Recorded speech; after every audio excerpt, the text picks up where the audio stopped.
Martin Lloyd Jones bilang penyembunyiannya ini, concealing ini justru adalah protection. Karena kalau kemuliaan Tuhan dinyatakan secara full itu resultnya pasti satu, kematian.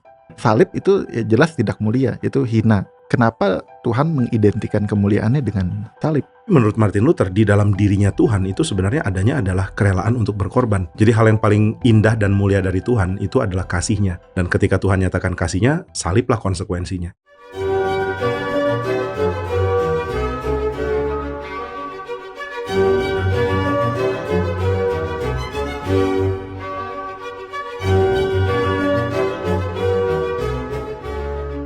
Halo Pak Jimmy. Halo Sam. Halo Den. Kalau Kita lanjut lagi nih ngobrol-ngobrol, dan hari ini kita bahas apa nih Den? ya hari ini kita mau bahas dari tokohnya Martin Luther dan Martin Lloyd Jones ya. Dua Martin kali ini. Oh, dua Martin. Dua Martin. Tapi ini hari ini masih melanjutkan Musa ya berarti ya. Ya, kita hari ini masih mau lanjutin pembahasan tentang Musa. Kita mau lihat dari bagian terakhir mungkin dari pembahasan Musa ya. Mengenai bagian di mana Musa minta Allah menyatakan kemuliaannya kepada Musa gitu. Saya ingat pertama kali baca ini nih, pernyataan yang berani sekali. Mau mulai dari mana? Dari sisi mana? Nah, saya nggak tahu ya, mungkin emang sepertinya agak menyenangkan juga kalau kita mau coba bahas dari konteks cerita ini sendiri sih. Terlepas dari Martin Lloyd Jones dan Martin Luther mau bilang apa, sebenarnya bagian ini sendiri pada intinya mau ngomongin tentang apa gitu. Kalau yang menarik, cerita ini sebenarnya membagikan tentang pertemuan Musa dengan nama Tuhan. Nanti ada nama Tuhan lagi. Jadi kayaknya ada kemuliaan, kemudian ada nama Tuhan, dan ini adalah tema yang beberapa kali berulang dalam kehidupan Musa. Pertama waktu semak yang terbakar, dan setelah itu di Gunung Sinai, Tuhan juga menyatakan hukum dengan sebelumnya menyebutkan akulah Tuhan. Gitu. Dan di sini ada kasus di mana Tuhan mau memusnahkan orang Israel, lalu Musa bertindak sebagai pengantara ya, yang mencoba menenangkan hati Tuhan. Lalu akhirnya Musa minta lihat kemuliaan Tuhan, dan di tengah-tengah Tuhan menyatakan kemuliaannya, Tuhan menyebut namanya. Gitu. Jadi kayaknya ini ada unsur nama Tuhan juga yang kitab Keluaran mau coba highlight. Kalau dari yang Pak Jimmy sebutkan mengenai nama Tuhan yang muncul itu di Keluaran 34 ayat 6 ya. Jadi berjalanlah Tuhan lewat dari depannya Musa dan berseru, Tuhan, Tuhan Allah penyayang dan pengasih, panjang sabar, berlimpah kasihnya dan setianya, yang meneguhkan kasih setianya kepada beribu-ribu orang, yang mengampuni kesalahan, pelanggaran, dan dosa, tetapi tidaklah sekali-sekali membebaskan orang yang bersalah dari hukuman, yang membalaskan kesalahan bapa kepada anak-anaknya dan cucu-cucunya, kepada keturunan yang ketiga dan keempat. Nama Tuhan ini, gitu maksudnya. Allah yang mengidentikan dirinya dengan perjanjian, kan Tuhan yang penuh kasih setia dan kebenaran kalau kita terjemahkan secara lebih literal gitu. Itu pentingnya melihat ini dalam konteks ceritanya Musa, kan dia udah sebelumnya udah gitu Pak, waktu sebelum membebaskan bangsa Israel udah muncul nama Tuhan. Kenapa sekarang muncul lagi momen di mana nama Tuhan perlu dinyatakan lagi, Pak? Menekankan ini ya, bahwa Tuhan itu setia kepada kebenarannya, tapi juga panjang sabar dan menyatakan belas kasihan. Jadi ada belas kasihan Tuhan yang ditunjukkan di dalam covenantal relationship ya, di dalam relasi perjanjian. Ini sebenarnya sangat indah ya, karena kan Musa ada konteks sulit nih di sini ya, dia kaget lihat umatnya menyeleweng dan Tuhan udah mau murka, tapi di tengah Tuhan harusnya sangat murka, Tuhan malah mendeklarasikan dirinya sebagai Allah yang penuh belas kasihan. Jadi ada sesuatu yang sangat penting yang mau dinyatakan, bahwa ada konteks di mana Tuhan harusnya murka tapi dia tahan dirinya. Jadi bukan sekadar situasi pengutusan Musa, bukan sekadar lah, ini juga situasi penting. Musa diutus dan Tuhan perkenalkan namanya, dan sekarang Musa mengalami secara real, pengutusan gue berat gitu. Dan Tuhan menyatakan namanya sebagai Allah yang setia dengan perjanjian, penuh belas kasihan, cinta kasih. Tapi ini nggak boleh dilihat sebagai ketidakkonsistenan Tuhan, Pak. Yang tadinya mau murka, lalu sepertinya bisa dinego gitu oleh Musa dalam relasi ini. Yang menarik adalah bahwa kita memang harus lihat Tuhan sebagai Allah yang kalau mau murka aja gitu, mau dibilang. Dia penuh kedaulatan dan dia bisa melakukan apapun yang dia mau sebenarnya. Nah kalau kita sudah punya kesan Tuhan tuh kayak gini, lalu kok bisa dinego, berarti ada something nih, ini orang ini luar biasa gitu. Ini orang kayaknya punya tempat spesial di hadapan Tuhan. Nanti kan akhirnya genapnya di Kristus gitu. Bahwa Allah yang harusnya murka kok bisa diredakan oleh Kristus, siapakah dia gitu. Tapi sekarang ada proto Kristus, yaitu Musa yang meredakan murkanya Tuhan. Dan justru penempatannya itu tepat setelah bangsa Israel menyembah anak lembu emas. Justru pentingnya tuh karena itu gitu, karena anak lembu emas ini gitu. Ya salah satunya adalah perbandingan, orang pasti langsung kaitkan ke perbandingan ya. Ini kenapa anak lembu emas? Karena menyatakan kekuatan. Wah, Tuhan lebih kuat loh sebenarnya, tapi bukan cuma itu, Tuhan juga penuh dengan kesabaran, belas kasihan, dan kesetiaan. Meskipun itu nggak lepas dari konteks yang menyembah lembu emas, ada yang banyak yang dibunuh dan sebagainya, itu juga menunjukkan sisi kekuatannya Tuhan juga, tetap begitu Pak, tetap ada gitu. Iya betul. Tokoh lain yang ngomongin cerita ini juga, Leonard Ravenhill, dia justru tak heran-heran dengan seruan Musa gitu, tapi jawabnya di ayat 18 pasal 33, perlihatkanlah kiranya kemuliaanmu kepadaku gitu. Bagi Leonard Ravenhill tuh retoris sih pertanyaannya sih, tapi dia kayak kurang ngelihat apa gitu. Musa ngelihat laut dibelah, ngelihat batu digebuk jadi keluar air kayak gitu. Maksudnya apa yang kurang dari kemuliaan Tuhan yang Musa belum lihat sampai dia harus menyerukan ini gitu Pak. Leonard Ravenhill jawab apa?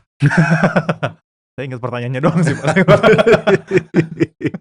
Kalau saya duga ya, saya nggak tahu dia jawab apa. Cuma Musa tuh meminta sesuatu yang lebih gitu. Jadi dia nggak cukup puas dengan apa yang Tuhan kerjakan. Dia mau puas dengan dirinya Tuhan.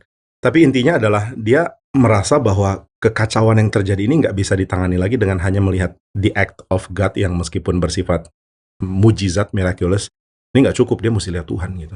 Makanya pribadi Tuhannya itu yang dikejar sama Musa gitu Pak ya, nggak cukup melihat pekerjaannya gitu. Dan berusaha untuk melihat esensinya Tuhan kan sebenarnya bermasalah loh, itu bisa mati gitu.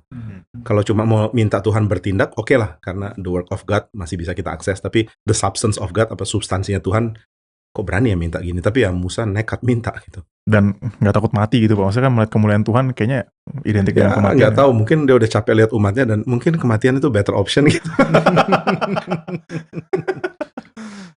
Cuman pertanyaannya apakah ini memang hanya untuk konteks Musa, atau ini juga bisa diaplikasikan untuk kita, statement seberani ini gitu. Dan saya ingat bahkan dulu itu kita ada Bible Camp Karawaci Seal, sekolah Injil liburan. Temanya tuh Show Me Thy Glory gitu. Anak kecil, anak sekolah minggu gitu. Udah diajarkan. Dari kecil udah belajar Show Me Thy Glory. Ini anak kecil minta begini atau gimana? Usul temanya dari siapa itu ya? Nggak usah dibahas. Gimana Pak, seruan orang Kristen emang ini Pak, Show Me Thy Glory gitu? Kayaknya orang ini ya, bukan boleh nggak boleh lah. Iyalah, oke, boleh nggak boleh. Sebenarnya kita janganlah melakukan sesuatu yang kita belum tahu apa maksudnya gitu. Kita minta sesuatu yang kita nggak ngerti. Tapi kalau kita udah ngerti ya, memang ada konteks sih di mana kita akan perlu melihat kemuliaan Tuhan dan terhibur karenanya. Nah, cuma problemnya kan Tuhan nggak kasih akses. Nah, kalau menurut pemikiran Luther yang nanti kita akan kutip, Tuhan nggak kasih akses untuk Musa, tapi Tuhan kasih akses untuk kita. Jadi kita bisa berseru itu, bahkan bukan cuma berseru ya, kita mengalami melihat kemuliaan Tuhan. Nah, kita mau masuk ke bagian Martyn Lloyd-Jones, Pak. Kenapa saya minta kita bahas ceritanya dulu? Karena Martyn Lloyd-Jones tuh langsung fokus ke bagian penerapannya sih. Jadi waktu lihat bagian ini, dia langsung fokus ke satu tema, Pak. Yaitu revival. Mengenai kebangunan. Nah, ini menarik ya, karena kalau kita lihat cerita ini, saya sih waktu baca nggak kepikiran mau kaitin ini sama kebangunan, Pak. Tapi justru Martyn Lloyd-Jones bilang, kebangunan itu adalah ketika kemuliaan Tuhan tuh dinyatakan secara penuh dalam satu zaman gitu. Maka keinginan untuk meminta Tuhan menyatakan kemuliaannya itu adalah permohonan yang sangat berkaitan dengan kebangunan. Tapi cara pikir kayak gitu, oke nggak Pak ya? Maksudnya apakah memang kebangunan rohani itu berkaitan dengan kemuliaan Tuhan yang dinyatakan gitu? Since yang ngomong Martyn Lloyd-Jones ya oke lah. Menarik kalau ini ya, kalau kita lihat bahwa ketika Tuhan menyatakan kemuliaannya, memang ada perubahan lah pasti. Orang-orang melihat kemuliaan Tuhan dan bertobat, menangisi dosa, dan kembali ke Tuhan. Jadi poin komunitas, poin gereja bersama-sama itu juga penting ya dalam melihat kemuliaan Tuhan ya Pak ya.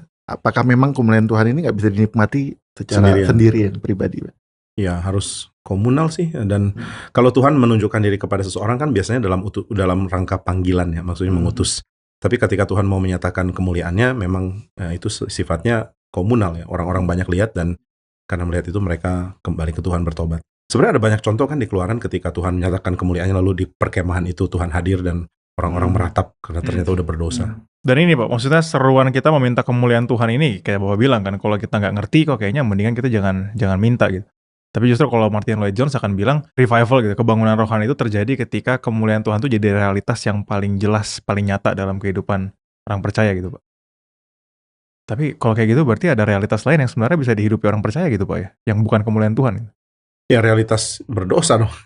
Maksudnya kan orang perlu kebangunan karena tadinya dia mengalami kelesuan atau hidup dalam dosa dan nggak lihat ada cara untuk menikmati hidup dengan cara lain gitu. Dan Tuhan nyatakan kemuliaan baru tahu, oh ternyata ini ada opsi yang lebih baik. Nah kalau di bagian ini sih Pak, Martyn Lloyd-Jones tuh menyoroti terkait dengan bagaimana Allah menyatakan dirinya.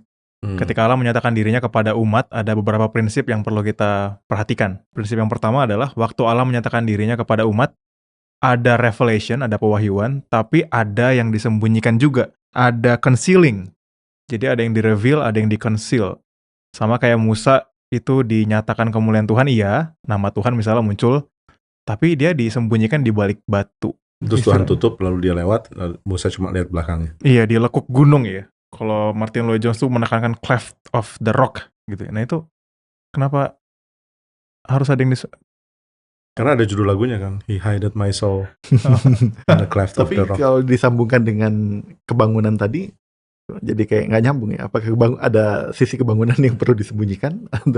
Harusnya nggak gitu ini. Mungkin sisi Tuhan yang disembunyikan, nggak semua di-reveal gitu. Iya betul, kalau itu sih betul ya. Karena sisi Tuhan tuh, ya ini, jadi kenapa mesti ada yang disembunyikan? Kalau Martin Lloyd-Jones bilang penyembunyiannya ini, concealing ini justru adalah protection. Karena kalau kemuliaan Tuhan dinyatakan secara full itu resultnya pasti satu, kematian. Kalau Martin Lloyd-Jones ini menarik sih, karena memang Martin Lloyd-Jones waktu bahas cerita ini, dia langsung kaitin ke Injil gitu. Dia bilang ini fakta sejarah, betul, tapi ini bukan hanya fakta sejarah. Tapi ini juga nubuatan. Nubuatan dari sesuatu yang digenapkan di perjanjian baru. Kalau Musa itu kan nggak bisa melihat wajah Tuhan ya Pak. Tapi Musa hanya bisa melihat punggungnya Tuhan yang mendengar pewahyuan namanya Tuhan. Nah tapi di perjanjian baru kita bisa melihat wajah Tuhan ya, kalau kita bisa bilang gitu. Di dalam Yesus Kristus. Ini menarik, saya nggak kepikiran sih Pak, mengaitkan antara, ya pasti ya, saya bukan Martin Lloyd-Jones saya pasti. Maksudnya mengaitkan antara cerita ini gitu dengan Yesus yang wajahnya bisa kita lihat. Ini bukan pengaitan yang nggak disengaja dari Alkitab gitu Pak ya, enggak ya? Kalau kita libatkan Martin Luther, kalau udah boleh, dua orang mati kita gandengkan. Luther justru melihat ini adalah beritanya Yohanes. Jadi Yohanes itu dimulai dengan pernyataan bahwa Tuhan itu adalah penuh kasih setia dan kebenaran kan, penuh kasih setia dan kebenaran, dan kasih setia dan kebenaran ini adalah nama yang Tuhan sebutkan ke Musa di waktu Tuhan menyatakan kemuliaannya.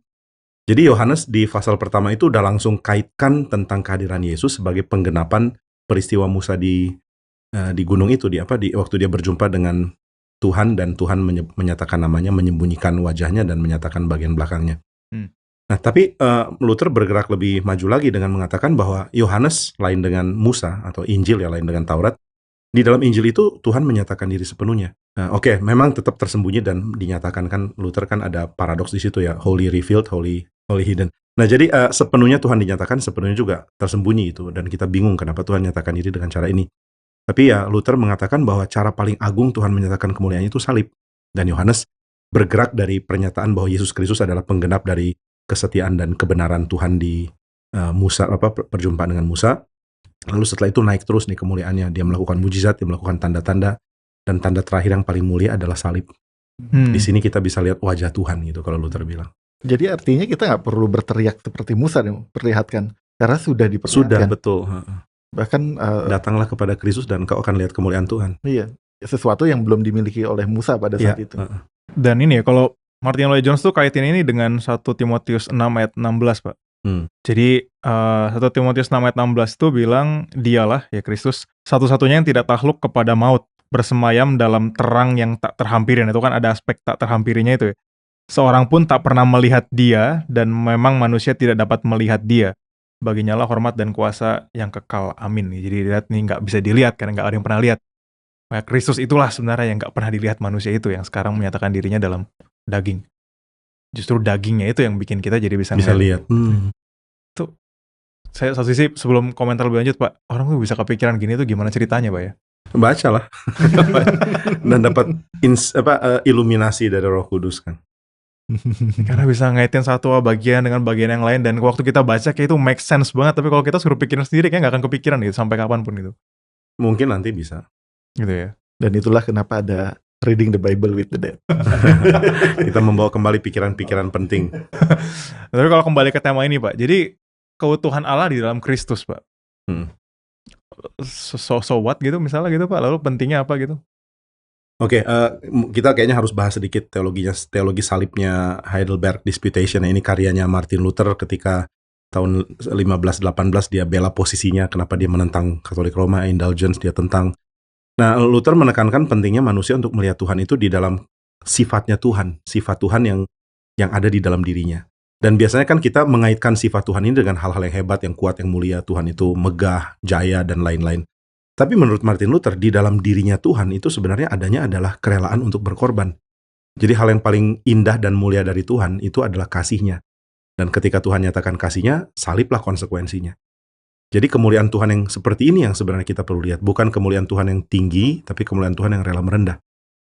Cuman Pak, di dalam perjanjian lama, hal itu belum, sepertinya bukan hanya belum jelas, tapi nggak ada gitu tuh.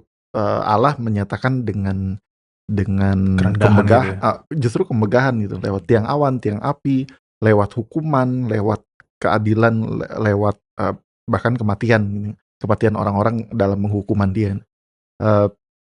Tidak ada tanda-tanda ke arah sana, Pak. Atau kita belum melihat dengan jelas.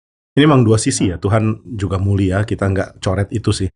Tapi di dalam kemuliaannya juga ada sesuatu yang belum dinyatakan karena masih tersembunyi. Jadi Tuhan itu Tuhan yang memang menyembunyikan dirinya. Di Yesaya berapa ya? 40 atau saya lupa ya.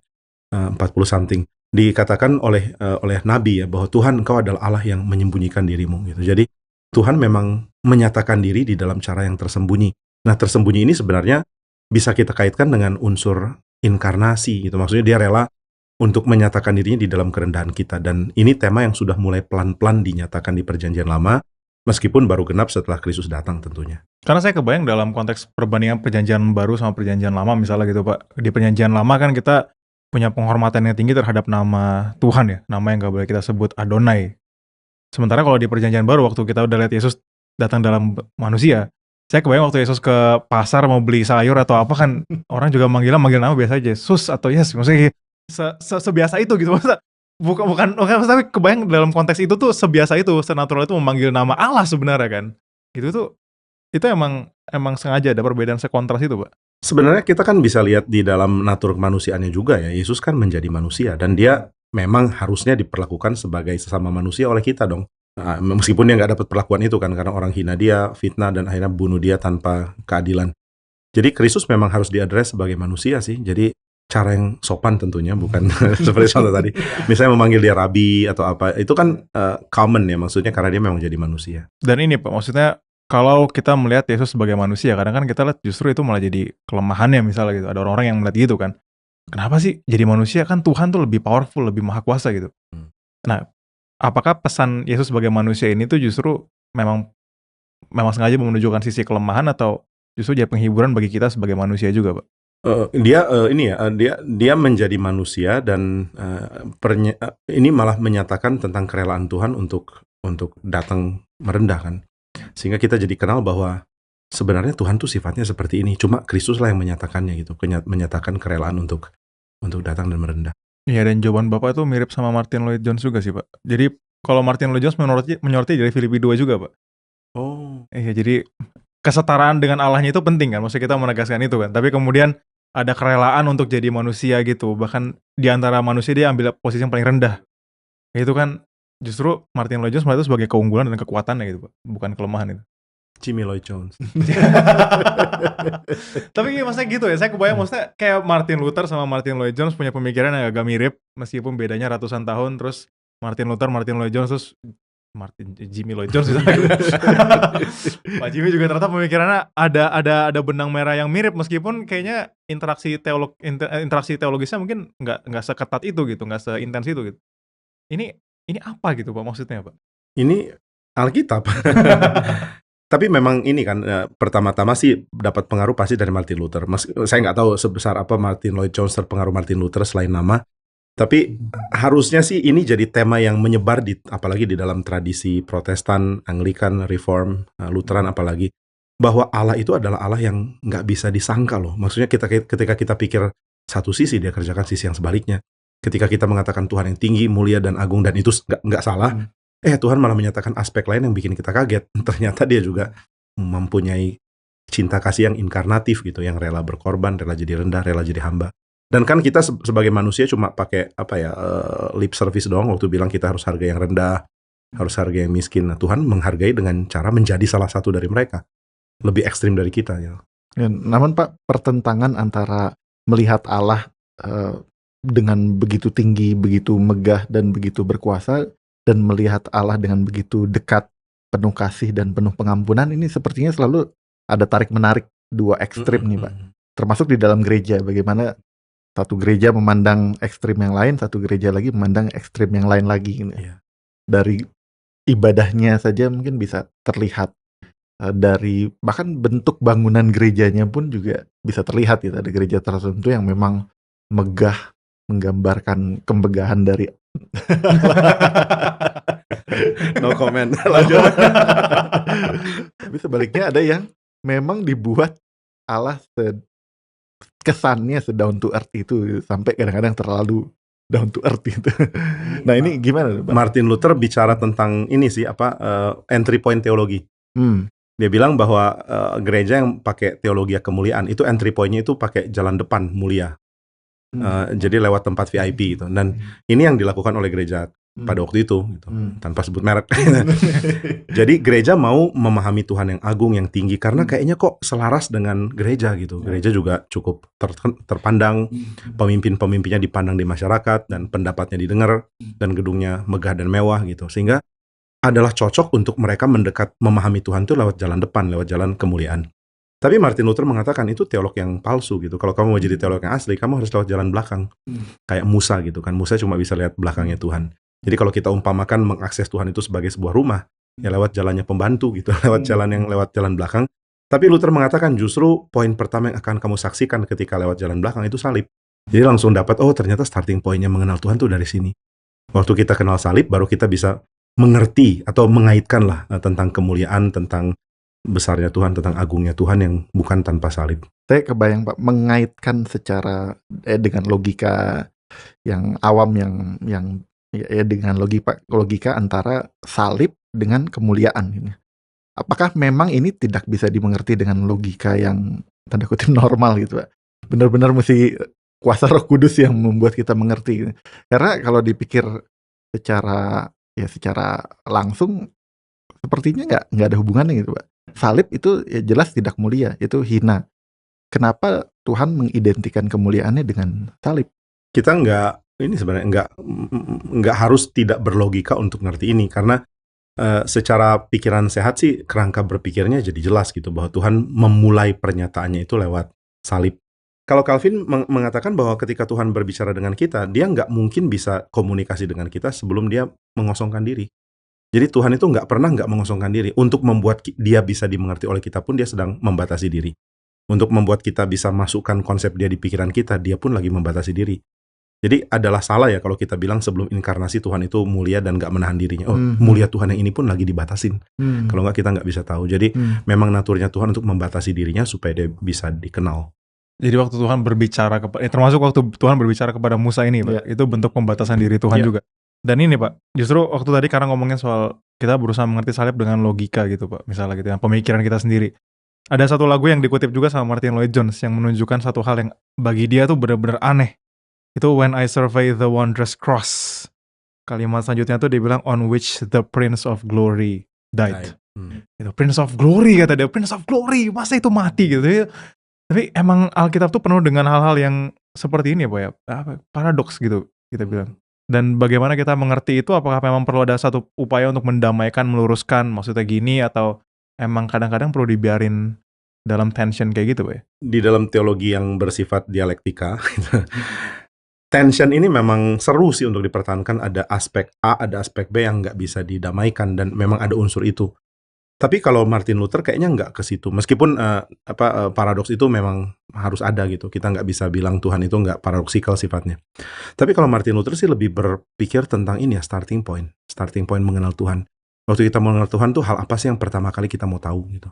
Hal apa yang kita ingin menjadi ciri utamanya Tuhan. Baru dari situ, yang lain-lain itu kita coba masukkan ke situ. Nah kalau kita mulai dari mulia, Tuhan yang hebat, Tuhan yang jago, yang kuat. Kita bisa masukkan apapun, tapi kita nggak bisa masukkan diri kita. Tuhan yang mulia itu nggak cocok dengan kita gitu. Nah tapi kalau kita mulai dengan salib, ini tempat kita. Jadi sebenarnya starting point salib itu penting untuk kita manusia gitu. Kita jadi ngerti bahwa kita ini ada tempat di Tuhan. Dan dari situ baru kita bisa memahami tentang misalnya Tuhan rela mengangkat Kristus, dan di dalam dia kita diangkat juga, kita dipermuliakan. Baru kita ngerti, oh mulianya Tuhan tuh accessible setelah salib. Jangan dibalik gitu. Karena Luther bilang sekali lagi, kalau kita mulai dari mulia ya, you have no place. Kamu nggak ada tempat di situ. Ini repot berarti bagi orang-orang yang misalnya menghina salib gitu misalnya Pak. Ya pasti. Satu-satunya akses untuk mereka datang kepada Tuhan itu Tapi balik lagi Pak ke sini Pak. balik lagi Sebenarnya ke ini kemuliaannya. Iya, ke permintaannya Musa. Permintaan ya. Musa. Ya. Sebenarnya ini permintaan yang masih perlu kita minta kepada Tuhan atau enggak Pak? karena maksudnya kita belum melihat kemuliaan Tuhan yang nyata sekarang juga kan. Kita lihat dunia masih penuh kejahatan dan sebagainya. Mana kemuliaan Tuhan di sini gitu? Susah ya terima Tapi itu. kalau dalam obrolan kita dari tadi ya kemuliaannya sudah dinyatakan lewat kayu salib. Di dalam pengertian Bonhoeffer, apalagi dia baru melewati perang dunia ya, kekacauan dunia ini justru make sense kalau kita dikasih berita salib. Jadi dia atau juga misalnya Moltmann, teolog Jerman yang juga lewatin perang dunia, dia sempat juga ditahan di penjara. Bagi kami, kata mereka ya, bagi kami ya, setelah mengalami kehancuran kayak gini, kamu nggak bisa bicara tentang Injil, tentang berita firman, tentang apapun kepada kami kalau bukan salib. Nothing makes sense except for the cross, katanya. Jadi di dalam situasi seperti ini, nggak ada yang masuk akal kecuali salib. Jadi kalau kamu beritakan salib ke kami terima. Tapi kalau kamu beritakan, oh Tuhan itu baik, Tuhan itu mulia, Tuhan itu hebat dan lain-lain, tapi nggak ada salib, ya kami nggak ngerti baiknya Tuhan baik yang kayak gimana. Nah berarti kan di salib itu ada kerelaan Tuhan untuk menyertai manusia toh. Sehingga di dalam kesulitan dan penderitaan kita mengalami Tuhan menyertai. Nah ini kan kemuliaan. Jadi waktu kita bilang Tuhan tunjukkan kemuliaan-Mu, Tuhan nggak cuma pamer sesuatu yang nggak ada gunanya buat kita gitu. Itu kan tukang sulap ya. Tukang sulap melakukan sesuatu yang itu kita cuma kagum tepuk tangan selesai. Tapi ini Tuhan melakukan sesuatu yang melibatkan kita. Nah itu kemuliaan yang sangat besar dan ya kalau kita mau bilang show me thy glory, Tuhan akan bilang go to the cross gitu. Apakah ini artinya juga kita harus menyadari kita dalam penderitaan atau kita harus ada dalam penderitaan untuk bisa mengerti salib Pak? Apa bisa dibalik juga? Kita ada di dalam dunia dengan potensi penderitaan yang sangat besar dan suatu saat kita juga pasti akan alami, entah itu hari tua, entah itu kehilangan satu sama lain, ada tambahan the dead untuk bisa jadi reading the Bible with. Ya, pasti adalah. Tapi itu tadi ya, kalimat Pak Jimmy tadi menarik ya, show me thy glory dengan go to the cross kan. Itu bukan cuma go to the cross dalam arti pemikiran kan Pak, tapi dalam arti hidup kita pun kita bawa untuk kepada salib gitu. Sehingga kita menghidupi salib Kristus itu juga dalam hidup kita gitu. Nah itu go to the cross dalam konteks hidup kita tuh gimana Pak? Menghidupi salib dalam kehidupan kita Pak? Mungkin yang harus kita lakukan adalah kan ada orang bilang embrace the cross gitu, apa namanya, peluk, terima aja gitu ya. Ya terima apa yang Tuhan mau hadapkan ke kita sih. Itu yang jadi salib yang harus kita jalanin gitu. Nah karena ini Pak, maksudnya kan kadang-kadang mungkin agak bentur dengan orang-orang yang orang Kristen tuh misalnya harus sukses, harus berhasil, entry-nya justru lewat ya balik lagi pintu depan itu Pak, lewat pintu kemuliaan itu gitu. Akhirnya bagi orang-orang kayak gitu mungkin kadang entry lewat salib tuh jadi asing. Dan bodoh dan lemah. Tapi kan 1 Korintus sudah bilang yang bodoh dari Tuhan lebih pintar daripada manusia, yang lemah dari Tuhan lebih kuat daripada manusia. Jadi ya memang ini nggak make sense bagi banyak orang, mungkin bahkan bagi kita, tapi ya itulah Tuhan tuh kayak gitu. Dan kalau kita pilih jalan itu ya itu justru kita mendekat ke Tuhan. Cuma menariknya Pak, yang jalan VIP ini tuh mengundang lebih banyak orang biasanya Pak ya. Iya ya. Lebih menarik gitu, lebih banyak massa. Berarti kalau jemaat kita nambah ini berarti itu gimana ya Pak ya, mengertinya? Apa memang itu satu jalan yang tidak menarik yang harus kita ambil gitu. Meskipun itu nggak menarik banyak orang ya. Dulu tuh ada klip gereja ya. Ada klip ini ya, klip Pak Tong tuh menarik ya. Banyak orang mau mahkota tapi tidak mau salib. Wah itu pas dengar kalimat tuh keluar dari Pak Tong tuh rasanya tuh, wih ini bener ya. Ini jadi 2 pertanyaan. Tapi yang Sam tadi bilang menarik sih, bahwa meskipun kita tahu bahwa orang dunia nggak akan suka salib, tapi Tuhan kan berjanji akan kumpulkan umatnya toh. Makanya ada kalimat di Yohanes, kalau nanti Yesus ditinggikan dia akan tarik orang-orang datang. Ditinggikan kan maksudnya salib kan. Jadi salib tetap akan menarik untuk orang-orang pilihan sih. Jadi ya lebih baik kan kita berusaha untuk menjangkau para domba dan akhirnya lihat bagaimana Tuhan memimpin mereka ketimbang bikin sulap untuk kambing itu. Katanya siapa itu? Istilah yang menarik. Sulapan buat kambing. Iya. Dan ini bukan ini Pak, maksudnya bukan jadi artinya kita jadi malas, bukan itu kan Pak maksudnya poinnya kan. Jadi orang Kristen gak berkatan mulia berarti ini. Kalau kita jadi menyindir, menghina orang-orang Kristen yang ada di posisi penting misalnya, itu jadi ekstrim yang masalah lagi Pak ya. Ya teologi salib bukan ini sih, bukan teologi gagal gitu. Jadi bukan ini ya, bukan membanggakan kelemahan dalam arti membanggakan kemalasan, kebodohan, kecemaran. Ya Tuhan pasti melawan hal-hal itulah.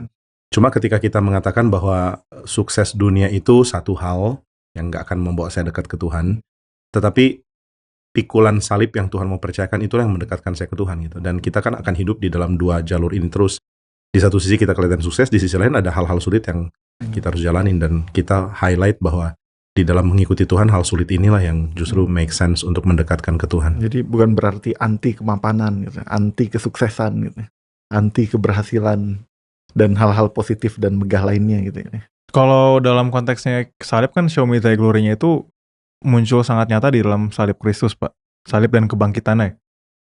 Atau terutama salibnya, Pak. Atau ini dua hal yang kita pisah atau dua hal yang harus ada jalan duluan, yang mana kan? Salib dulu baru nanti kebangkitan. Hmm. Jadi mulia tetap ada sih. Luther nggak bilang nggak usah mulia gitu. Cuma ya entry point-nya mana? Jangan mulia dulu baru nanti salibnya mana ya gitu.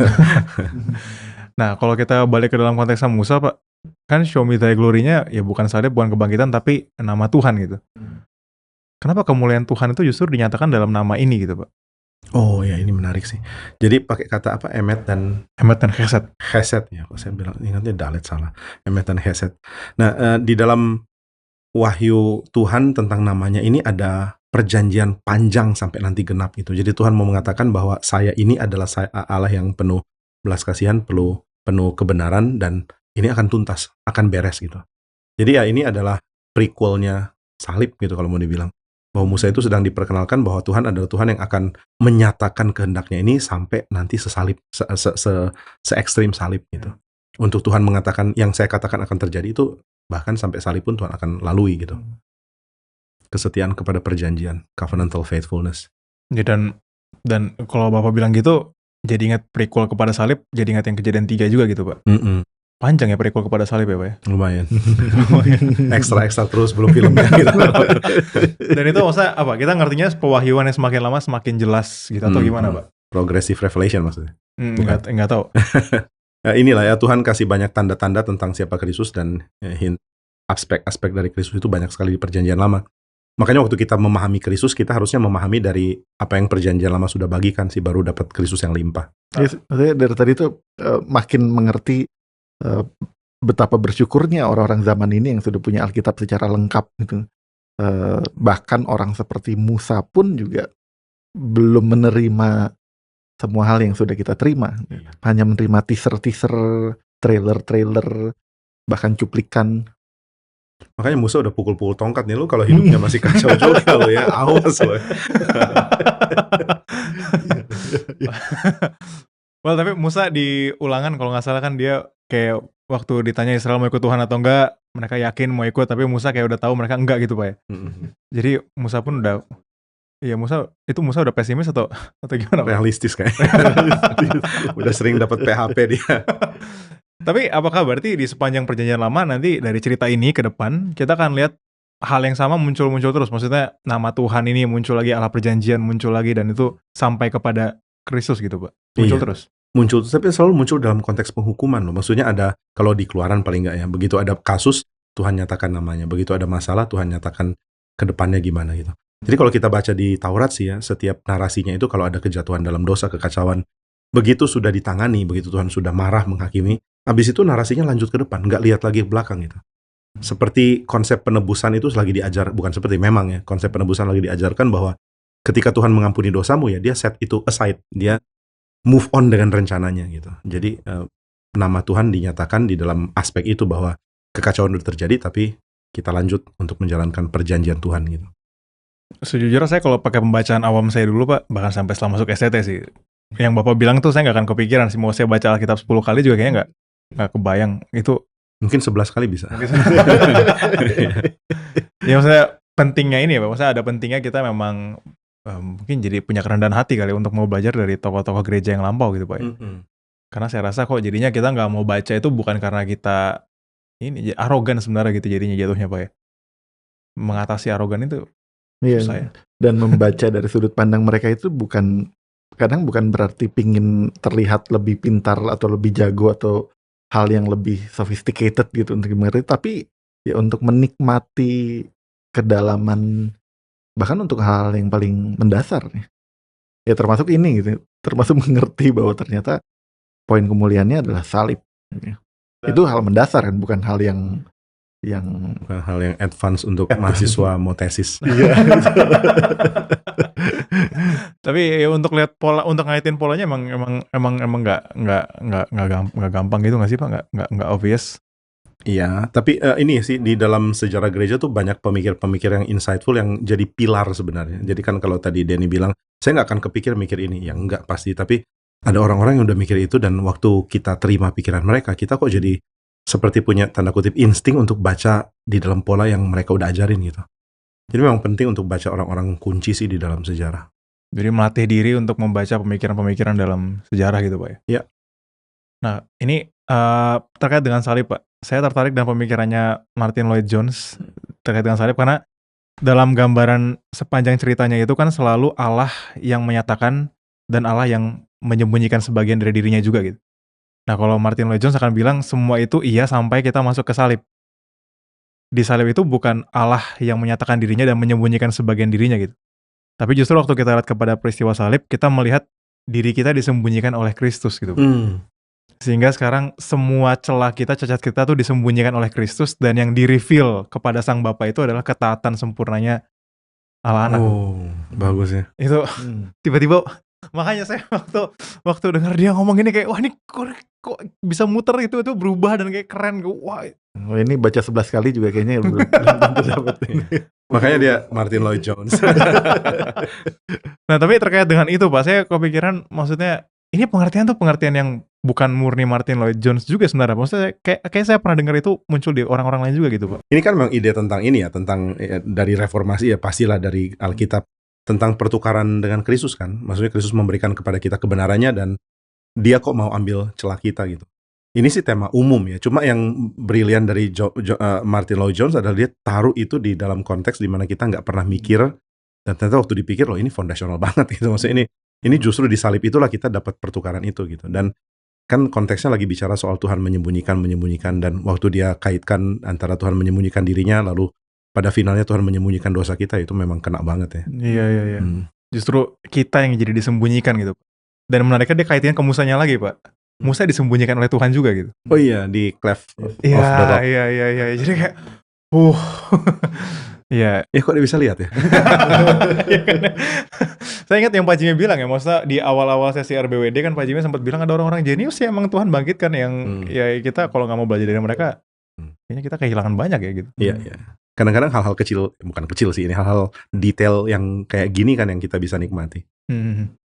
Iya. Nah itu saya pikir kalau kita mau belajar dari sejarah Pak, itu ada satu kelelahan karena kita harus belajar konteksnya juga Pak. Menarik sih kok lelah. Karena kan jadi harus baca lagi nih ide hidupnya gimana dari tahun berapa dan sebagainya. Yang ngomong ini anak STT lagi. Aduh. Ini nggak mempengaruhi penilaian kan Pak? Sedikit lah. Saya justru mau bilang gimana kita menghadapi ini Pak, maksudnya tantangan itu gitu, karena kemalasan itu bagi saya sendiri rasanya itu real sekali. Tapi kok kayaknya sayang ya kalau kita jadi nggak belajar gitu Pak gitu.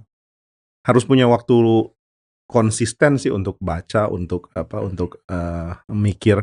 Tapi ya saya sarankan kita memang kasih seleksi kali ya, maksudnya buku-buku yang layak baca ketimbang sembarang baca. Karena kadang-kadang kan mahasiswa punya zeal yang besar, mau baca apa aja, tapi orang-orang kunci nggak dibaca loh. Kalau ditanya pernah baca Agustinus? Enggak. Calvin katanya penting sih, tapi nggak diakses. Nah, kalau mereka itu penting dalam sejarah, kan ada alasan kenapa mereka penting. Dan bagus sih kalau kita catch up dengan ini. Dan Martin Lloyd Jones punya tafsiran Roma misalnya. Itu memang kalau nggak dibaca sayang gitu. Dan ini Pak, maksudnya kita mungkin agak enggan baca orang-orang yang agak lama karena tadi belajar konteksnya. Dan kita suka cari novelty sih Pak. Cari hal-hal yang barunya gitu. Keterbaruannya itu apa gitu. Hal keren apa, pemikiran baru apa yang muncul gitu. Baru itu didapat dari lama gitu. Misalnya orang-orang postmodern yang katanya kan suka kebaruan gitu. Oke, modern harus yang baru ya. Tapi postmodern kan katanya suka sesuatu yang melampaui modern gitu. Tapi kalau kita baca misalnya Jacques Derrida, kemudian Foucault atau yang lain, mereka tuh bahas orang modern, bahas orang lalu gitu. Tapi dari bahas itu mereka bisa temukan aspek-aspek yang nyeleneh, yang aneh gitu, yang unik. Nah kayaknya sama juga lah dengan kita. Kita baca orang-orang lama dan kita lihat insight mereka tuh nggak umum untuk kita. Nah dari situ kita dapat kebaruan malah. Ya justru belajar orang lama justru yang membantu kita dapat insight itu ya Pak ya. Ya ini sekali lagi makanya itulah pentingnya program Reading the Bible itu. Iklan. Iklan. Iklan sendiri, self advertising. Dari Martin Lloyd Jones, apakah ada poin-poin lagi? Nah, enggak, saya sih terutama tertarik sama Martin Lloyd Jones karena ini ya, dia dengan sangat fluid mengaitkan semua bagian Alkitab gitu. Ya dia bahkan sebutin cerita kehidupan Yesus satu-satu untuk nunjukin pola reveal, hidden reveal, disembunyikan dan sebagainya sampai salib dan seterusnya gitu. Dan ya topik miring dikit sih Pak. Martin Lloyd Jones tuh suka ngutip lagu-lagu hymn gitu. Ya, saya lagu-lagu hymn yang dikutip untuk jadi bagian dari khotbahnya dan bahkan jadi klimaks khotbahnya gitu Pak. Lagu-lagu hymn sepenting, masa kalau hymn tuh lagu yang berkualitas tuh benar-benar seberkualitas itu Pak ya maksudnya. Selain lagu yang berkualitas kan teksnya ya, maksudnya lirik yang ditulis oleh para penulis lirik dari lagu-lagu hymn itu kan memang lebih terkenal ya.